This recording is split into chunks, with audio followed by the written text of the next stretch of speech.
Hello दोस्तों, welcome back to my YouTube channel. दोस्तों, मेरे इस नए ब्लॉग में आप सभी का स्वागत है। आज मैं आया हूँ प्रयागराज में लेजर शो देखने, जो कि न्यू नैनी ब्रिज है, वहीं पे एक बोट क्लब है, वहीं पे हो रहा है। तो मैं आया हूँ, अभी टाइमिंग नहीं हुआ है, कुछ देर बाद स्टार्ट होगा, मैं दिखाऊँगा। आप देखिए, ये है बोट क्लब। यहाँ पे कितना सुंदर लग रहा है। और मैं भी आया हूँ और मेरा दोस्त राहुल भी आया है मेरे साथ। राहुल, ये देखिए दोस्त, पीछे राहुल खड़ा है। और अभी मैं जब स्टार्ट होगा मैं दिखाऊंगा आपको। चलिए, मैं बैकग्राउंड मतलब बैक कैमरे से दिखाता हूँ आपको। ये मतलब जो जगह है, घाट है, कितना अच्छा लगता है। ये देखिए दोस्त, ये है बोट क्लब। यहाँ पे बोट है, इसलिए इसका नाम है बोट क्लब। और ये अभी बन रहा है। और यहाँ पे देखिए, वो है पुराना नैनी ब्रिज। और ये देखिए, ये नया वाला है। और अभी हम चलते हैं, आपको दिखाते हैं। देखिए कितना सुंदर लग रहा है। और ये सामने से यमुना नदी है। और यहाँ पे देखिए, ये न्यू नैनी ब्रिज है। काफ़ी सुंदर लग रहा है। अभी यहाँ पे जनसंख्या उमड़ पड़ी है। क्यों? लेजर शो देखने के लिए। अब देखिए, ये देखिए दोस्त, सब भीड़ जो है लेजर शो देखने के लिए यहाँ पे उपस्थित है। और हम भी आए हैं लेजर शो देखने के लिए। अभी हम आपको दिखाते हैं लेजर शो। अभी तब तक देख लीजिए यहाँ पे कुछ नज़ारे। ये देखिए, काफ़ी सुंदर लग रहा है। और इस समय महाकुंभ का बेला है, तो और भी सुंदर लग रहा है। ये देखिए दोस्त, ये है बोट क्लब। और मैं दिखाने चल रहा हूँ आपको लेजर शो। यहाँ पे लेजर शो आगे होता है। और ये नैनी ब्रिज है, आप लोग जानते ही होंगे कितना खूबसूरत ब्रिज है। और ये देखिए, काफ़ी सुंदर यहाँ का नज़ारा है। और अब देखिए, अभी यहाँ पे देखिए जनसंख्या ढेर सारी उमड़ पड़ी है, सब लेजर शो देखने के लिए। मैं भी आया हूँ लेजर शो देखने। मैं आपको दिखाता हूँ। मेरा राहुल खो गया। राहुल, ये देखिए, राहुल चूतिया है।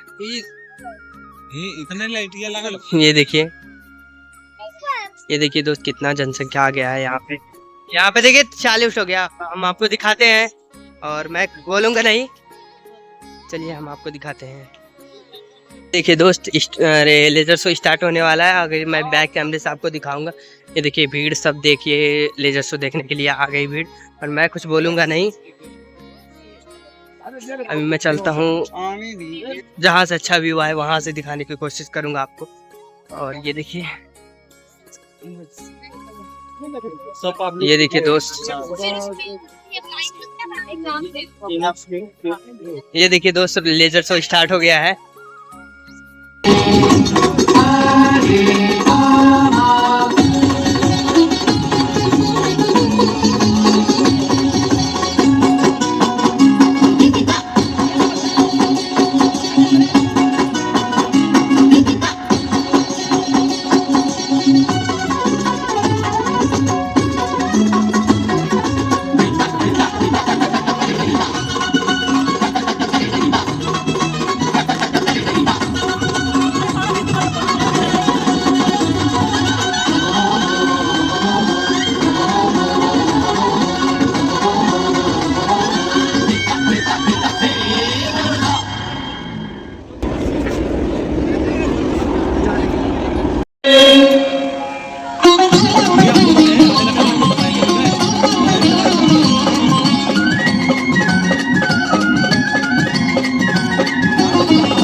महादेव शंभो काशी विश्वनाथ गंगे। हर हर महादेव शंभो काशी विश्वनाथ गंगे। काशी विश्वनाथ गंगे, काशी विश्वनाथ गंगे, काशी विश्वनाथ गंगे, काशी विश्वनाथ गंगे। हर हर महादेव शंभो काशी विश्वनाथ गंगे। हर हर महादेव शंभो काशी विश्वनाथ गंगे।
प्रवर्तयन्ति नमो गंगाय मुनिभ्यश्च नमो गंगाय मुनिभ्यश्च नमः ओम शांति शांति शांति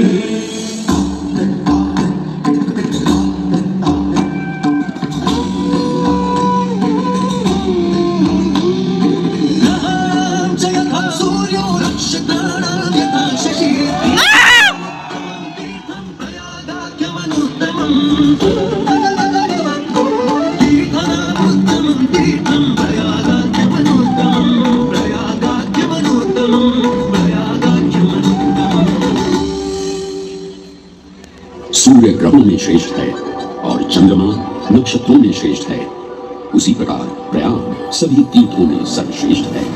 पद्म पुराण में वर्णित ये श्लोक जिस तरह प्रयाग की विशेषता को दर्शाता है, उसी तरह इस पावन क्षेत्र का गुणगान करने वाली अनेक पौराणिक कथाएं, किंवदंतियां एवं कहानियां आज भी जनमानस में प्रचलित हैं। ऐसी ही एक पौराणिक कथा है जो भगवान ब्रह्मा को प्रयाग से जोड़ती है। मान्यताओं के अनुसार भगवान ब्रह्मा को यज्ञ करने हेतु एक दिव्य स्थान की आवश्यकता थी, जिसके चयन को लेकर वे बड़ी ही दुविधा में थे। अपनी दुविधा के निवारण हेतु भगवान ब्रह्मा नागों के देवता महाराज शेषनाग के यहाँ पहुंचे और उनसे कहा, हे आदिशेष, मैं यज्ञ करने हेतु इस सृष्टि में एक ऐसा स्थान ढूंढ रहा हूँ जो दिव्यता और पवित्रता की दृष्टि से सर्वोत्तम हो। क्या आप मुझे ऐसा कोई उपयुक्त स्थान बता सकते हैं जो सभी तीर्थों में सर्वश्रेष्ठ हो? जगत रचयिता को मेरा प्रणाम। भगवान, मैं धन्य हूँ कि आपने मुझे इस योग्य समझा। क्यों ना आप स्वयं ही सभी पवित्र स्थानों का मूल्यांकन करें। ऐसा कीजिए, आप तुला के एक पलड़े पर सप्तपुरियों को रखिए और दूसरे पलड़े पर भगवान विष्णु के स्थायी निवास प्रयाग को रखिए। जिसका भार सबसे अधिक आए, मेरे विचार में वही सर्वश्रेष्ठ तीर्थ होगा। इस मूल्यांकन के परिणाम स्वरूप प्रयाग का पलड़ा ही भारी रहा। इस तरह प्रयाग की प्रधानता सिद्ध हुई और तभी से इसे तीर्थों का राजा कहा जाने लगा। आज भी ऐसी मान्यता है कि भगवान ब्रह्मा ने गंगा नदी के पश्चिमी तट पर 10 अश्वमेध यज्ञ संपन्न किए थे। आज उस स्थान को हम दशाश्वमेध घाट के नाम से जानते हैं। भगवान ब्रह्मा के अलावा इंद्रदेव, वरुण देव एवं सोमदेव ने भी प्रयाग क्षेत्र में ही भगवान विष्णु की आराधना करने हेतु यज्ञ किए थे, जिससे उन्हें भी श्री हरि का आशीर्वाद प्राप्त हुआ। प्रयाग शब्द में प्र का अर्थ है प्रकृष्ट और याग का अर्थ होता है यज्ञ। इसीलिए इन दो शब्दों से बना प्रयाग सबसे पवित्र स्थान माना जाता है। प्रयाग ही संसार में एकमात्र ऐसा पावन क्षेत्र है जहाँ 3 पवित्र नदियों का संगम होता है। इस संगम का भी एक अनूठा महत्व है।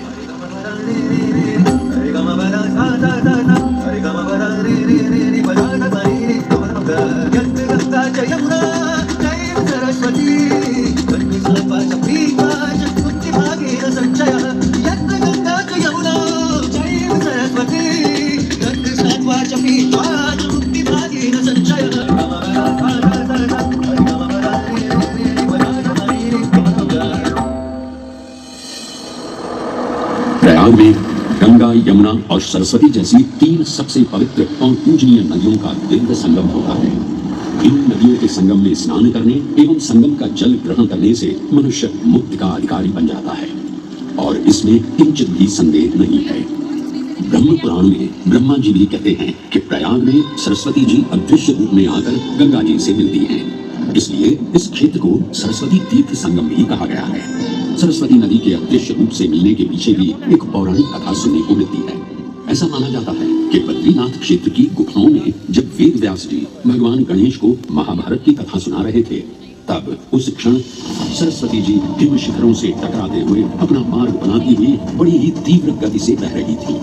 सरस्वती नदी के इस तेज बहाव से उत्पन्न होने वाली तेज ध्वनि वेद व्यास जी का ध्यान भंग कर रही थी। इसलिए महर्षि वेद व्यास जी ने सरस्वती जी से वेग और ध्वनि को कम करने का आग्रह किया, परंतु उनके अनुरोध उपरांत भी जब सरस्वती नदी के वेग एवं ध्वनि में कोई कमी नहीं हुई, तो उन्होंने क्रोधित होकर सरस्वती जी को श्राप दे दिया और कहा कि वे अब धरती के भीतर यानी कि पाताल लोक में प्रवाहित होंगी। तब से ये माना जाता है कि हिम शिखरों से उद्गमित हुई सरस्वती नदी उत्तराखंड के माना गांव से आगे अपने अदृश्य रूप में प्रवाहित होती है।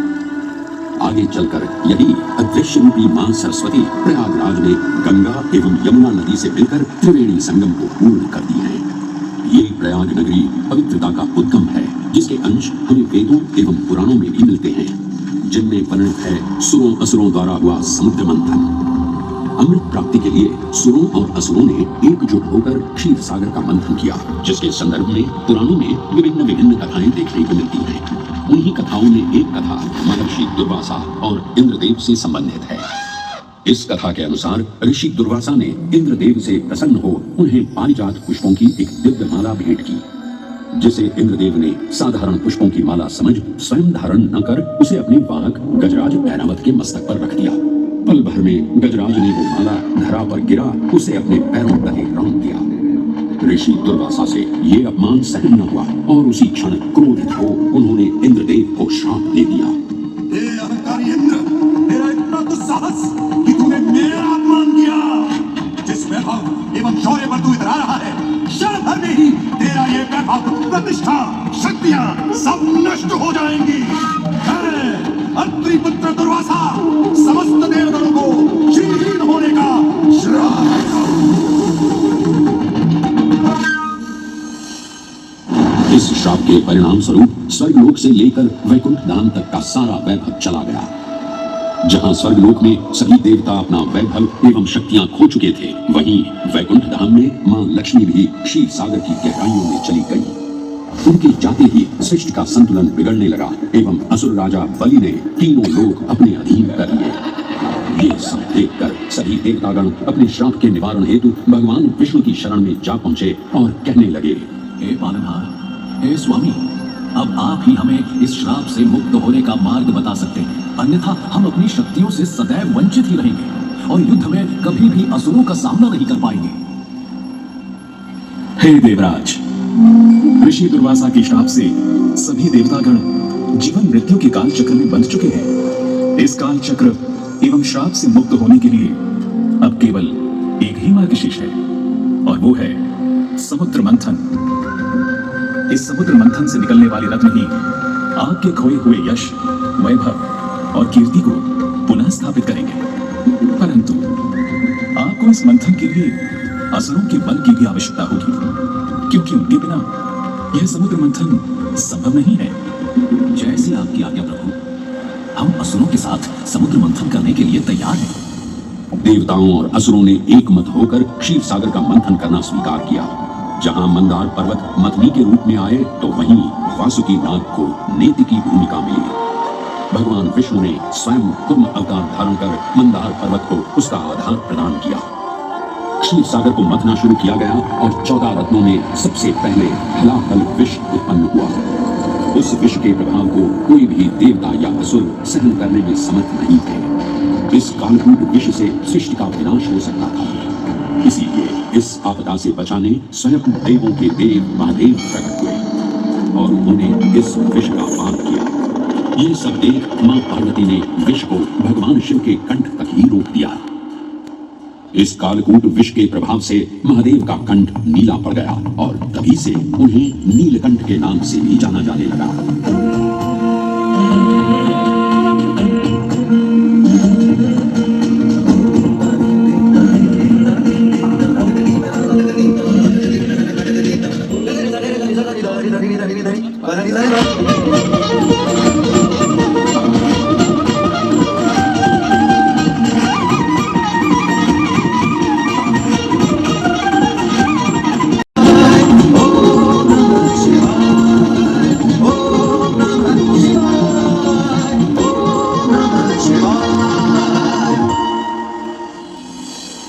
हलाहल के पश्चात समुद्र की गहराइयों से मां लक्ष्मी का आगमन हुआ, जिन्हें भगवान विष्णु ने वरण करके अपनी अर्धांगिनी बना लिया।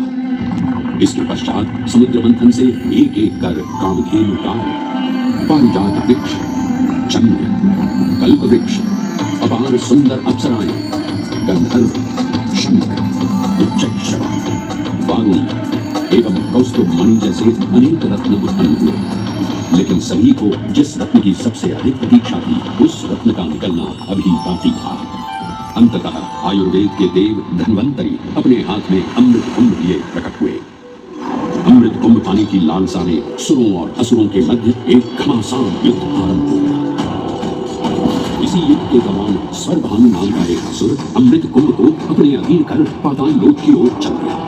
तब अमृत कलश को वापस पाने हेतु देवतागण अपने आराध्य भगवान विष्णु का स्मरण करने लगे।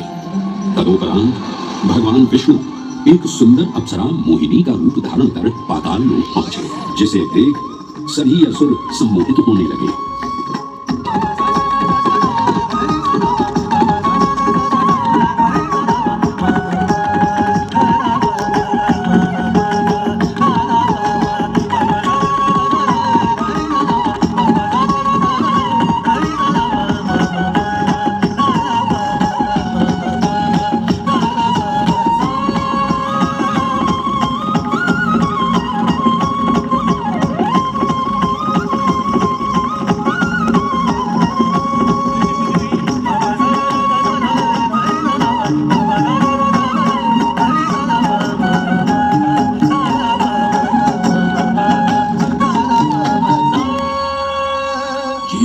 अप्सरा कौन है? ये कहां से आई है? इसने तो मेरा मन ही मोह लिया। इसे तो मैं ही लेकर रहूंगा। इस सुंदर अप्सरा ने तो हम सबको सम्मानित कर लिया है। हे सुंदरी, तुम कौन हो और यहाँ क्यों आई हो? हे असुरराज, मैं मोहिनी हूँ और आप ये समझ लीजिए कि मैं आप ही की सहायता हेतु यहाँ पर आई हूँ। हमारी सहायता हेतु? परंतु वो कैसे सुंदरी? मैं आपको ये ज्ञात कराने आई हूँ कि अमृत की असली शक्ति और गुण तो कलश के तल में विद्यमान है, जबकि ऊपर तो केवल जल मात्र है, जिसके ग्रहण करने से ज्यादा कोई लाभ न होगा। आप सभी इस अमृत को देवताओं के साथ बांट लीजिए। आखिर आप सभी ऋषि कश्यप के ही तो पुत्र हैं।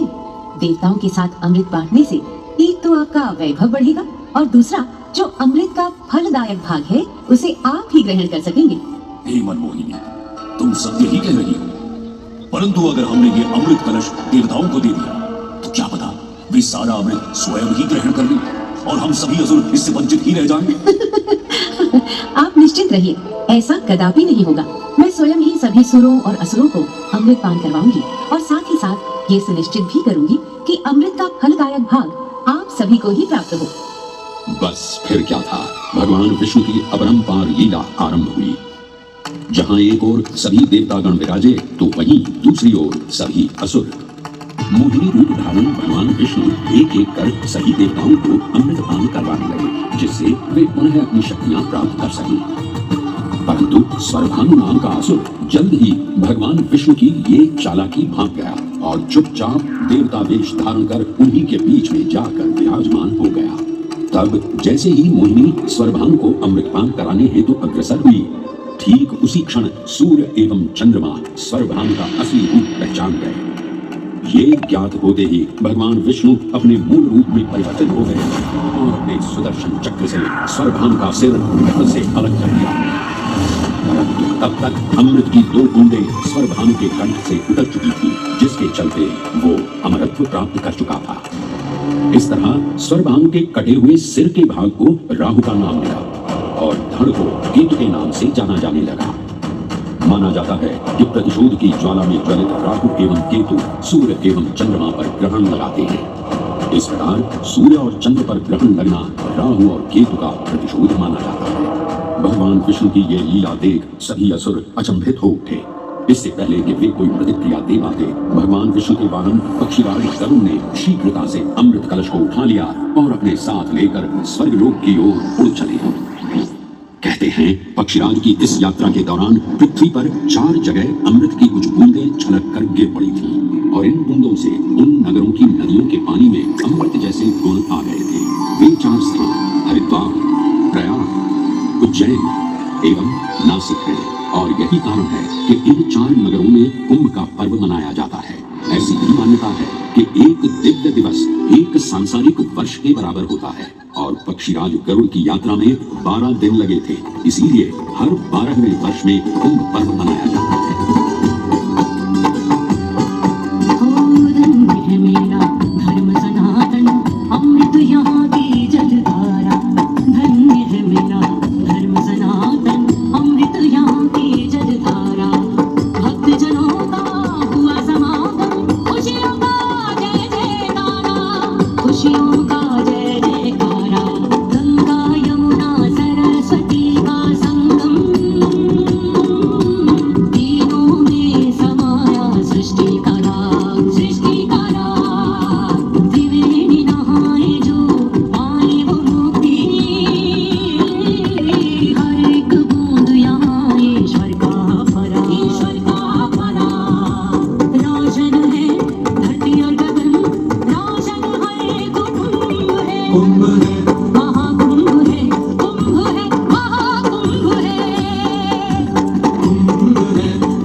के संरेखण से सुनिश्चित होता ये कुंभ महापर्व प्रयाग की भूमि पर उसी नक्षत्र में आयोजित होता है जिस नक्षत्र में यहाँ अमृत की बूंदें गिरी थी।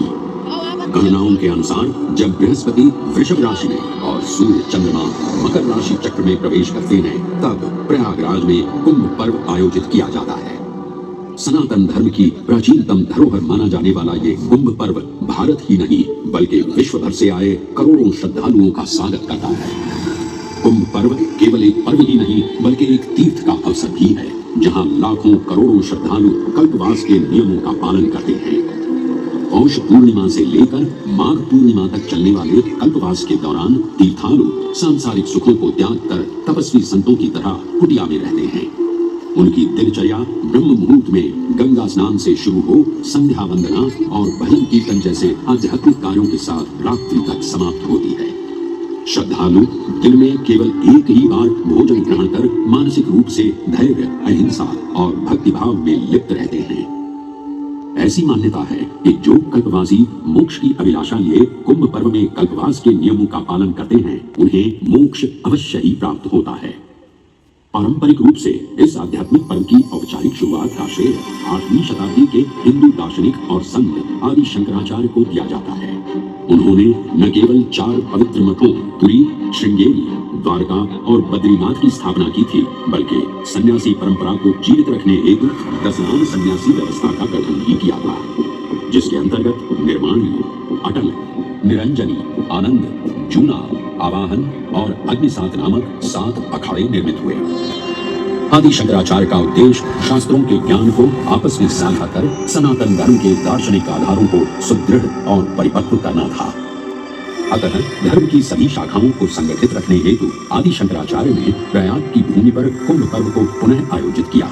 आज के इस दौर में कुंभ पर्व की महत्ता का अनुमान इसी बात से लगाया जा सकता है कि यूनेस्को द्वारा मानवता की अमूर्त सांस्कृतिक विरासत की प्रतिनिधि सूची में इस पर्व को शामिल किया गया है।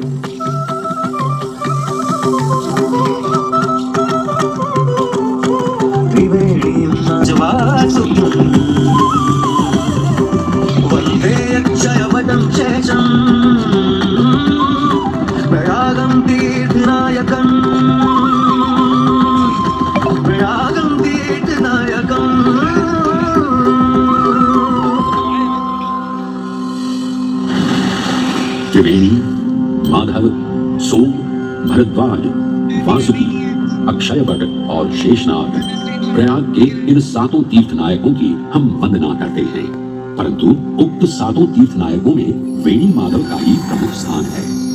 त्रिवेणी संगम में स्नान के साथ साथ श्रद्धालु वेणी माधव मंदिर में दर्शन कर भगवान विष्णु का आशीर्वाद भी प्राप्त करते हैं। मान्यताओं के अनुसार वेणी माधव इलाहाबाद किले के परिसर में स्थित पातालपुरी मंदिर में एक पवित्र अक्षयवट वृक्ष के पत्तों पर एक बालक के रूप में विश्राम करते हैं। पौराणिक कथाओं के अनुसार अक्षयवट एक शाश्वत वृक्ष है जो भगवान विष्णु का स्थायी निवास है जहां से वे सृष्टि का पुनः निर्माण करते हैं। त्रेता युग में भी अक्षयवट वृक्ष का उल्लेख देखने को मिलता है। कहा जाता है कि भगवान श्री राम, माता सीता एवं अनुज लक्ष्मण अपने वनवास काल में इस स्थान पर आए थे। वैसे तो भगवान श्री राम का वनवास प्रयाग में श्रृंगी ऋषि को समर्पित श्रृंगवेरपुर धाम से आरंभ होता है। ये वही स्थान है जहां निषाद राज गुह ने भगवान श्री राम, माता सीता और अनुज लक्ष्मण को गंगा पार जाने के लिए सहायता प्रदान की थी। श्रृंगवेरपुर से प्रभु श्री राम ऋषि भरद्वाज के आश्रम पहुंचे थे। भरद्वाज मुनि बसहि प्रयागा गोस्वामी तुलसीदास जी ने रामचरितमानस में ऋषि भरद्वाज का निवास स्थान प्रयागराज ही बताया है। ऋषि भरद्वाज से त्रिवेणी संगम की महिमा सुन प्रभु श्री राम, माता सीता और अनुज लक्ष्मण त्रिवेणी संगम में स्नान कर तीनों नदियों का आशीर्वाद प्राप्त करते हैं। इसी कड़ी में एक प्रचलित कथा के अनुसार संगम तट पर ही माता सीता ने प्रभु श्री राम से महादेव और परम शक्ति मां पार्वती की आराधना करने की अपनी मनोकामना को व्यक्त किया था, जिसके उपरांत प्रभु श्री राम ने यमुना तट पर भगवान भोलेनाथ और मां पार्वती को समर्पित एक मंदिर का निर्माण करवाया था, जिसे आज हम मनकामेश्वर मंदिर के नाम से भी जानते हैं। त्रेता युग में स्वयं प्रभु श्री राम ने माता सीता के साथ इसी मंदिर में भगवान शिव एवं मां पार्वती की पूजा अर्चना कर उनसे आशीर्वाद प्राप्त किया था। महादेव के इस प्राचीन मंदिर से अगर थोड़ा आगे चले तो उन्हीं के अंशावतार पवनपुत्र हनुमान जी का मंदिर भी विद्यमान है।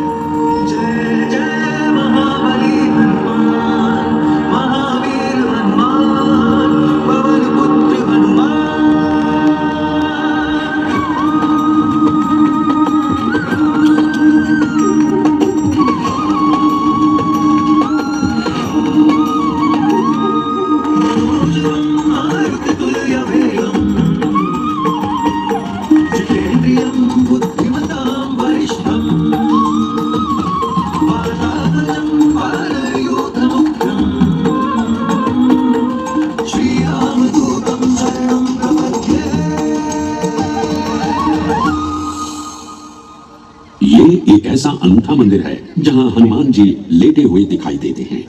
प्रचलित कथाओं की माने तो हनुमान जी के आदेशानुसार बाघंबरी बाबा को इस तट पर उत्खनन करते समय हनुमान जी की एक दिव्य मूर्ति प्राप्त हुई थी, जिसके फलस्वरूप आज यहाँ बड़े हनुमान जी का मंदिर विद्यमान है। इस चमत्कार से विस्मयाभिभूत हुए बाबा बाघंबरी ने हनुमान जी की सेवा में अपना जीवन समर्पित कर दिया। आज भी इस मंदिर की देखरेख का कार्यभार बाघंबरी गद्दी ने ही संभाल रखा है। पुराणों एवं अनेक धार्मिक ग्रंथों में वर्णित प्रयाग क्षेत्र के कौशाम्बी का उल्लेख देखने को मिलता है। कौशाम्बी प्राचीन भारतीय वत्स महाजनपद की राजधानी थी। गौतम बुद्ध ने अपने तपस्वी जीवन के 6ठे और 9वें वर्ष यहीं बिताए और अपने अनुयायियों को कई महत्वपूर्ण धर्मोपदेश भी दिए। बौद्ध धर्म से अगर जैन परंपरा की ओर चले तो ऐसी मान्यताएं आज भी प्रचलित हैं कि प्राचीन तीर्थंकर ऋषभदेव ने भी वत्स देश में ही ज्ञान प्राप्त किया था। इसके अलावा 6ठे जैन तीर्थंकर पद्म प्रभु का जन्म इक्ष्वाकु वंश में राजा श्रीधर और रानी सुसीमा देवी के घर कौशाम्बी में ही हुआ था। यहाँ तक कि मगध सम्राट अशोक ने भी अपनी शाही देखभाल के लिए इसे अपनी उपराजधानी बनाया था। तथ्यों को टटोलें तो अशोक की लाट आज भी इस क्षेत्र में देखने को मिलती है। धार्मिक विविधता से परिपूर्ण प्रयाग क्षेत्र एक ऐसा अनूठा क्षेत्र है जहाँ ज्ञान का प्रकाश फैलाने सिख गुरु भी पधारे हैं। प्रयागराज के अहियापुर में स्थित गुरुद्वारा पक्की संगत साहिब इसी की एक बेजोड़ निशानी है। माना जाता है कि श्री गुरु तेग बहादुर जी अपनी यात्रा के दौरान 6 महीने इसी स्थान पर रुके थे। यहाँ वे प्रार्थना और ध्यान करते थे, इसलिए इसे तप स्थान भी कहा गया है। ये कहना गलत नहीं होगा कि त्रिवेणी संगम के तट पर गुरुओं और संतों की शिक्षाओं का अनोखा समावेश है ये गुरुद्वारा पक्की संगत साहिब। इलाहाबाद के नाम से कुछ समय के लिए चर्चित ये प्रयागराज आज भी जीवंत है।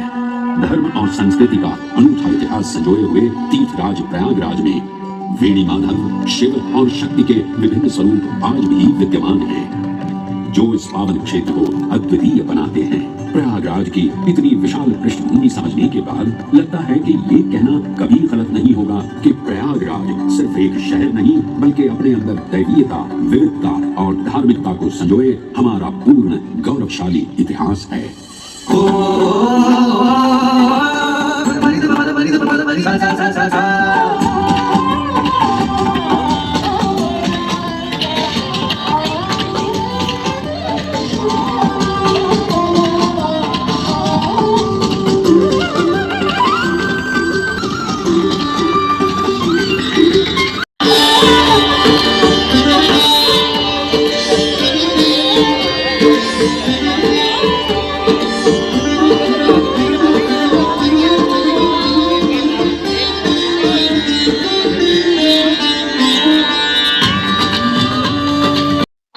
तो दोस्तों यहाँ का लेजर शो खत्म हो गया और यहाँ का लेजर शो मुझे बहुत पसंद है। अब आइए हम सुनते हैं अपने दोस्त के साथ।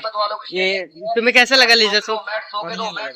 सिर्फ बढ़िया लगा? बहुत अच्छा लगा। तो चलिए दोस्तों, ये ब्लॉग आज यहीं पे समाप्त करते हैं। अब मिलते हैं नेक्स्ट ब्लॉग में। तब तक के लिए धन्यवाद। और अगर आपको ये ब्लॉग पसंद आए तो लाइक करिए और चैनल को शेयर करिए और चैनल को सब्सक्राइब भी करिए। बाय बाय, मिलते हैं नेक्स्ट ब्लॉग में।